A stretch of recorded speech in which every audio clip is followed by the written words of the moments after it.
Decía Cervantes en El Quijote, con pan y vino se anda el camino. Una frase sencilla, pero que encierra siglos de cultura, tradición y disfrute. Y es que en La Mancha el vino no es solo una bebida, es parte de nuestra identidad, de nuestro paisaje y de nuestras vidas. Bienvenidos a un nuevo episodio de Café con CEAD, el espacio donde hablamos de formación, empleo y pasión por lo que hacemos y por lo que más nos gusta. Hoy tenemos con nosotros a una persona que conoce el vino como pocos, Joaquín Parra, fundador de Wine Up, comunicador, formador y uno de los grandes embajadores del vino español.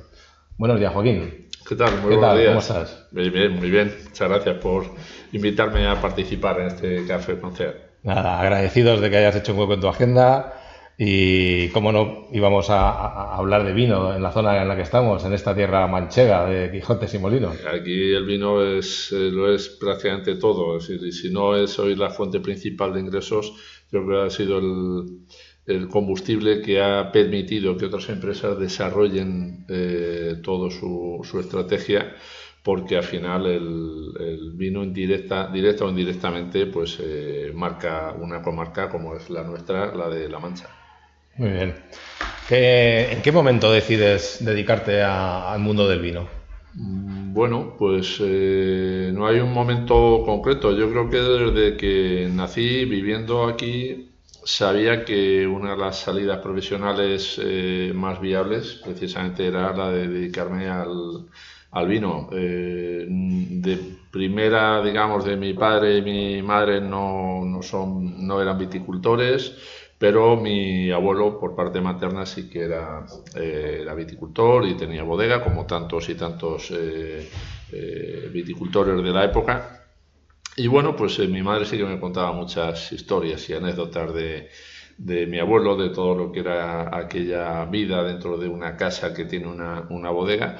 Y bueno, pues esas cosas van haciendo ahí su hueco, te van marcando. Y luego, como digo, pues sí que tenía muy clara que una de las salidas profesionales a las que me podía dedicar era la del vino, y aquí estoy. Uh-huh. Es interesante que en la tierra en la que estamos tal vez no le damos el valor al vino y a los viñedos como le dan otras comunidades autónomas.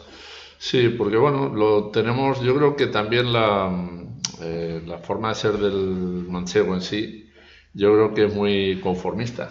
Realmente aquí al final siempre ha habido tierra, la gente siempre ha podido comer medianamente de lo que daba la tierra, con unas épocas mejores o peores, y eso nos ha hecho muy, muy conformistas y decir, bueno, pues ahí lo tenemos y ahí va a estar siempre, y no se le da el valor que realmente tiene. Pero tampoco es una cuestión de que no se quiera el sector o no se... Simplemente, bueno, pues ahí lo tenemos y no le hemos sabido dar el valor. También yo creo que de otra forma, entendiendo lo que es el precio del vino que sea del mercado, aquí tampoco... A nivel general hay excepciones, pero tampoco se ha trabajado el vino desde esa perspectiva del precio medio alto, de un producto de premium. Es decir, esto no quiere decir que no haya calidad, pero la calidad también va dirigida en función al precio que tú vendes. Es decir, tú puedes hacer aquí un vino sobresaliente, pero eso supone que lo tienes que vender a cierto precio, que a lo mejor aquí pues no hay un mercado desarrollado para llegar a ese segmento de precio. Entonces, bueno, yo creo que va todo un poco ahí enlazado, ¿no? Pues mucho vino a granel, viñedo se trabaja de una forma cada vez más industrial. Yo ya con los agricultores siempre les digo que ellos ya no son viticultores o agricultores como pensábamos antiguamente, sino son empresarios de la viña, son empresarios del campo, con ese cambio de filosofía que deben de tener. Entonces, bueno, pues hay todavía mucho que hacer. El vino está ahí, la viña está ahí, y deberíamos de darle un poquito más de cariño y más valor de lo que realmente se le da. Eso sí que es cierto. Uh-huh. Como experto en el vino, ¿cuáles son tus actividades principales a las que te dedicas? Bueno, pues por un lado está lo que es la parte de consultoría, comunicación y marketing, ese asesoramiento a las bodegas, que a mí cuando me preguntan, yo siempre lo resumo en: yo trabajo para que tú puedas vender mejor. Es decir, yo no te voy a vender, pero mi trabajo tiene que permitirte que tu producto lo vendas mejor y además a más precio. Por lo que vas a tener un mejor rendimiento económico. Entonces, por un lado está esa parte que es muy importante del asesoramiento a las bodegas, de marketing, redes sociales, comunicación general. Luego hay otra parte también muy importante que es la guía de vinos, la guía Wine Up, que me lleva pues en torno a una tercera parte del tiempo de mi actividad. Prácticamente me lleva el elaborar la guía, que al final son más de 1000, bueno, se publican en torno a 1400, 1500, 1300 vinos al año, y que es además la única guía que se edita 2 veces al año, es decir, lo que me implica doble esfuerzo, doble trabajo. Pero bueno, también es cierto lo que siempre he defendido, que tú no puedes catar un vino blanco hoy y publicar la puntuación el año que viene, porque al final ese vino, pues hay vinos que son para la temporada, son para el año, y probablemente cuando vayas a publicar ya ese vino no esté en el mercado. De manera que yo siempre he pensado que había que hacerlo así, cada 6 meses, para ir actualizando las puntuaciones. Y luego otra parte que también es importante, que es la de las catas que hago, los viajes que hago por España catando vinos, también de bodegas de distintas zonas. Eso se llama Wine Up Tour. Y que bueno, sí que es cierto que en los últimos, después de la pandemia, ha ido bajando un poquito el ritmo de viajes y de catas. Pues llegué a hacer, bueno, pues, no recuerdo ahora mismo, si en torno a 50 catas, que son 50 ciudades, que no es poco durante un año estar viajando desde Santiago de Compostela hasta la isla de Mallorca. De manera que, bueno, pues esa parte también la he reducido un poco, porque las otras actividades también me están requiriendo de más tiempo. Pero bueno, como ves, no me da tiempo a aburrirme mucho, y lo que sí es cierto que todo lo que hago, toda mi actividad está centrada exclusivamente en el vino. Yo no toco otro sector que no sea el vino. Uh-huh. Al hilo de esto que comentas, y sobre todo por esas catas que haces por todo el territorio nacional, y creo que incluso alguna, ¿no?, fuera de España, ¿cómo ves el consumo ahora?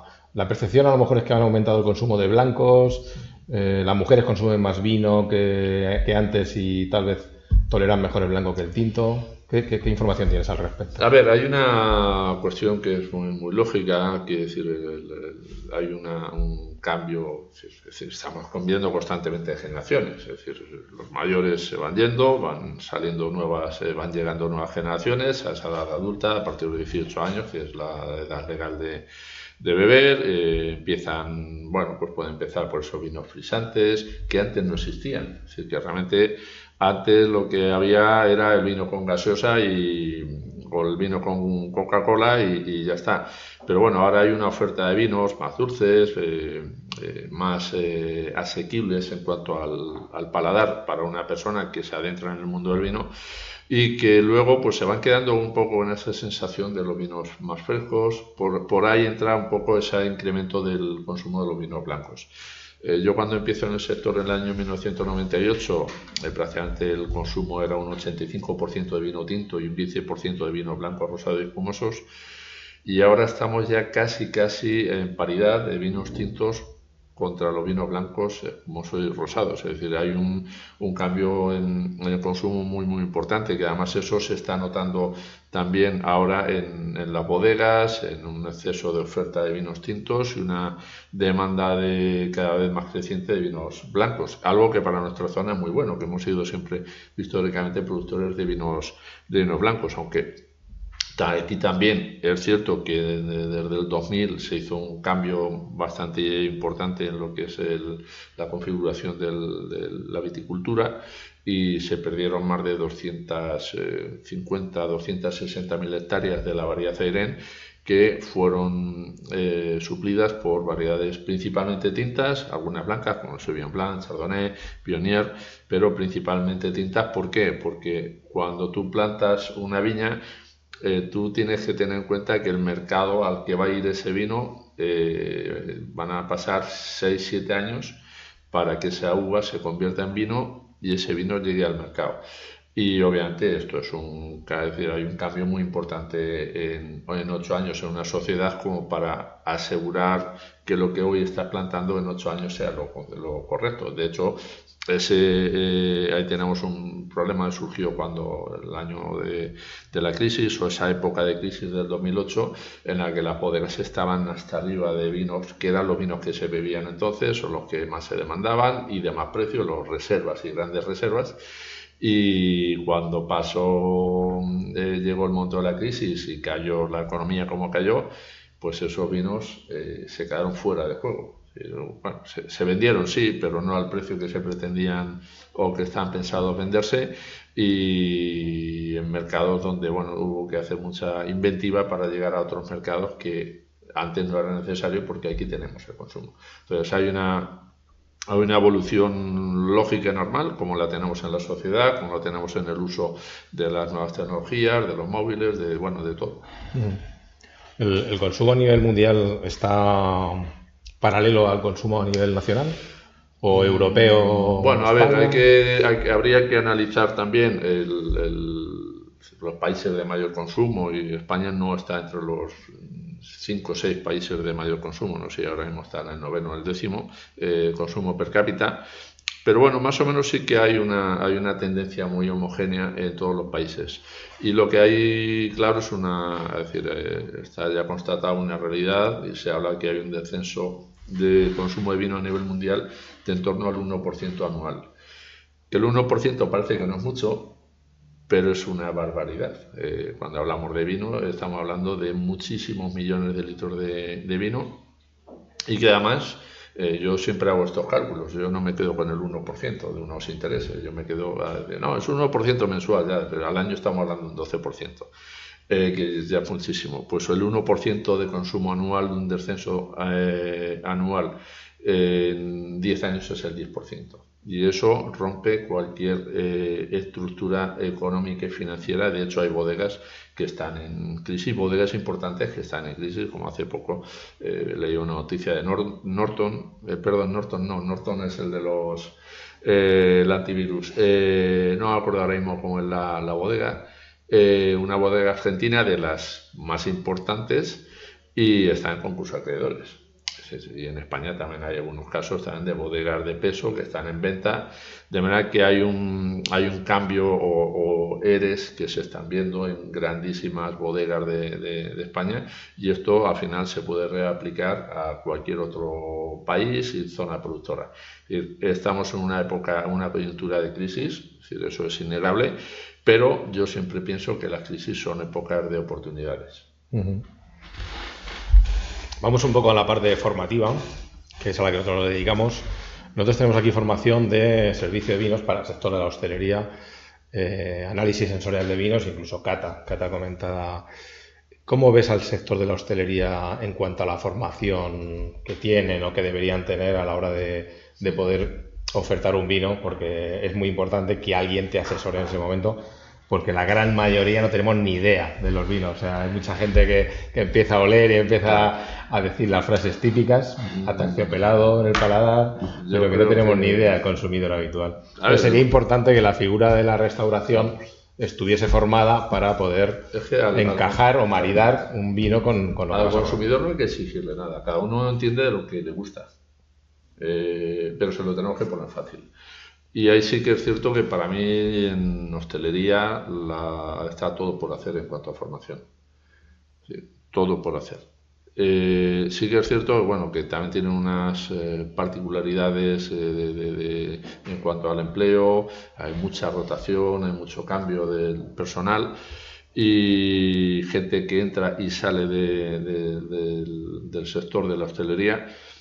Yo creo que si profesionalizáramos más todo lo que es ese área de hostelería, y claro, en hostelería es que también metemos al bar que va de la cafetería y almuerzos y al restaurante de carta, y al final todo es hostelería. Habría que hacer una diferenciación de qué tipo de hostelería, pero está claro que cualquiera igual que hay un curso de manipulador de alimentos, pues no voy a decir obligatorio, pero casi moralmente sí sería obligatorio que tuvieran unos conocimientos básicos, no solo del vino, del jamón, del embutido, no sé, de las conservas, de todo aquello con lo que ellos van a trabajar, porque es necesario. Yo he visto casos, bueno, me han contado casos de gente que ha dicho, oye, la cerveza está caliente y echarle un cubito de hielo a la cerveza. Claro, eso a cualquiera que sea bebedor de cerveza, que le guste la cerveza, es pegarle un palo en la línea de flotación, ¿sabes? Entonces es necesaria la formación, es imprescindible la formación y hay mucho que hacer. Yo he participado en algunos de los cursos que ha hecho CEAT. Luego veo a alumnos porque esto también es muy importante, cuando tú formas a alguien, una persona con formación primero tiene un mejor contrato, unas mejores condiciones salariales y eso hace que se fije el empleo. Y yo veo alumnos a los que les he dado formación y que han pasado por CEAT en esta formación y que están trabajando en hostelería, pero no desde la perspectiva que se ve en algunas ocasiones como último recurso, sino como una decisión de querer dedicarse profesionalmente a la hostelería y ser bueno en lo suyo. Por eso es tan importante la formación, por el que se forma, al final mejora sus condiciones laborales, salariales y desde luego presta un mucho mejor servicio al cliente. Sí, es una batalla que desde CEAT pues intentamos lidiar todos los días, convencer a la gente que formarse es la mejor opción, bien para encontrar trabajo o bien para mejorarlo. O sea, es a través de la formación, no hay otro camino. Perfecto. Me gustaría que hablásemos algo de enoturismo. Vas a cualquier otra región, Rioja, Ribera o no sé, hasta Priorato o los Cádiz, ¿no? Los vinos de Sherry. Y todo lo que es el enoturismo asociado al vino está mucho mejor trabajado que aquí en La Mancha. Yo creo que ya hay cosas, ¿no? Ya por lo menos un fin de semana hay alguna bodega abierta, pero no en todas las poblaciones. Yo creo que ¿Qué podemos hacer o qué mensaje deberíamos lanzar a las bodegas? El enoturismo para muchas bodegas ya es la fuente principal de ingresos. Es decir, hay bodegas que perfectamente pueden estar vendiendo el 30% del vino en la bodega. Y eso, teniendo en cuenta que ahí no tienes ningún coste, es decir, no tienes ningún intermediario, es decir, una venta directa, cuando el margen completo, es decir, todo el margen es para ti, pues en algunos casos puede llegar a ser la mejor fuente de ingresos para una bodega. Hay bodegas, por ejemplo, en Jerez, como González Vías, que han sobrevivido gracias al enoturismo. A ver, la bodega Tío Pepe, si ha llegado a tener 260.000 visitantes al año, con un precio medio del ticket de entre 12 y 15 euros, nos podemos hacer una imagen, o sea, una idea de lo que realmente ha supuesto el enoturismo para mantener esta bodega. Es una bodega muy grande, con unos costes elevados, pero que ha sido muy importante. Y esto extrapolado a bodegas de Ribera del Duero, de Rioja, al final hace que sea una salida, digamos, un canal diferente de ingresos y en casos muy importante. Y además esto lo vemos también en las islas, en Mallorca, en Canarias, donde hay enoturismo, pues prácticamente las bodegas se venden como Valle de la Orotava. Claro, Valle de la Orotava, todo lo que es la zona de Lanzarote, en Tenerife, las distintas denominaciones de origen. Entonces, aquí, ¿qué pasa? Que además estamos en un sitio privilegiado, porque estamos, yo en su momento hice un estudio, de hecho hicimos una formación hace muchos años sobre el enoturismo aquí en CEAT, Castilla-La Mancha, en las provincias limítrofes, está prácticamente, no sé, era el 45 o 50% de la población de España. Tenemos Madrid, tenemos Alicante, tenemos Valencia, tenemos Murcia, tenemos Jaén, tenemos Granada, tenemos Ávila, de Guadalajara tenemos Soria, tenemos Zaragoza. Es decir, estamos en una situación de privilegio que en menos de 2 horas una persona en Madrid está en Tomelloso, está en Socuellamos, y eso debería ser suficiente aliciente para que se vinieran. Pero ¿qué pasa? Tenemos que trabajar también el poder de la marca. Y eso, ahí volvemos al principio de lo que hablaba, ¿no? Esa comunicación, ese trabajo de imagen. Y bueno, en Tomelloso tenemos el ejemplo de Bodegas Verum, que yo creo que es una bodega de referencia en la comarca, precisamente por ese trabajo que llevan haciendo durante tantos años de comunicación y sobre todo de imagen de marca. Es decir, que de ese prestigio que al final la gente cuando va a una bodega quiere hacerse la foto y quiere decir, oye, que estoy aquí, que estoy en un sitio de lujo, de un sitio de prestigio, con vinos reconocidos, y yo creo que es una de las partes más importantes que deben trabajar las bodegas. Vivimos en la era de la imagen, de las redes sociales, lo que compartimos todo, vivimos de cara al exterior, a lo que somos capaces de transmitir, y eso lo tenemos que entender en los negocios para saber que si lo hacemos bien, esa gente va a querer venir a nuestra casa y hacerse la foto. Además, todas las personas que visitan estas bodegas luego son embajadores de esa bodega. Claro, luego claro, es que en todo su círculo cuentan que han tenido esa actividad lúdica, y se van a llevar que han probado esos vinos, van a comprar, socializan con los vinos que compran. Se lo van a poner una cena y van a contar lo que les contaron y lo que vieron. Y oye, pues estuvimos muy bien, tenemos que volver. Porque además esa gente cuando va a la bodega no solo va a la bodega y se vuelve, luego va, come en un restaurante del pueblo, en el mejor de los casos pernoctan, que no deja de ser más ingresos todavía, pero si el enoturismo debería estar subvencionado por los propios ayuntamientos, porque al final es dinero que está entrando a la población. Esa gente que pasa un día en Tomelloso, nosotros veíamos en Villarroledo, en Toledo, que también tiene su pequeña bodega por ahí, en la bodega Pago del Ama de Adolfo, de mi buen amigo del restaurante Adolfo, yo creo que solo por eso ya he conocido, y a lo que voy, que al final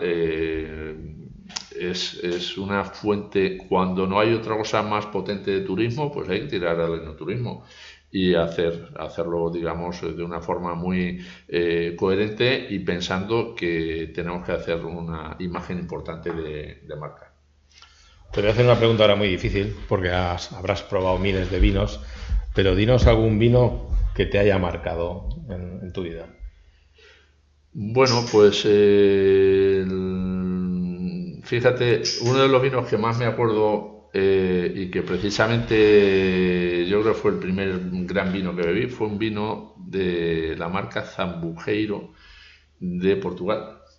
Me lo regaló un cliente que además de hacerme una gran compra de vino cuando estaba en una bodega, me hizo una gran compra de vino y además me regaló esa botella que por entonces no se costaba 90, 100 euros, es decir, que un grandísimo regalo. Es decir, este cliente, cómo no olvidarme de él, ¿sabes? O sea, cómo no acordarme de él, porque después además de la compra, me hizo un regalo que para mí me marcó muchísimo, porque fue cuando descubrí cosas que no había visto hasta entonces en el vino. Luego ya después he visto más.